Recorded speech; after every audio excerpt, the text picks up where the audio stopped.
মনোহরপুর পশ্চিমপাড়া দারুস সুন্নাহ নুরানি হাফিজিয়া মাদ্রাসা ও লিল্লা বোর্ডিংয়ের দ্বিতীয় বার্ষিক তাফসিরুল কোরআন মাহফিল।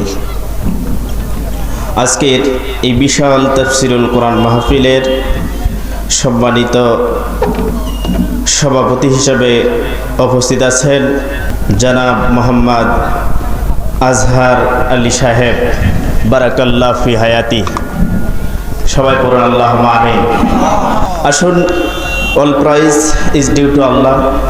সকল প্রশংসা নিবেদন করছি লিল্লাহি রাব্বিল আলামিন, মহান রব্বুল ইজ্জত ওয়াল জালালের দরবারে, মালিক ইয়াউমিদ্দিন, master day of the judgment, যিনি হবেন বিচার দিনের মালিক, সে আল্লাহর দরবারে আজকের মাহফিলের আলোচনার শুরুতেই আমরা হৃদয়ের গহীন থেকে সমস্ত শক্তিটুকু উজাড় করে দিয়ে খালিদ বিন ওয়ালিদের উত্তরসূরি হিসেবে একমাত্র আল্লাহকে রাজি খুশি করার জন্য ঝাঙ্কার দিয়ে কালিমাতুশ শুকর আদায় করছি, বলছি আলহামদুলিল্লাহ।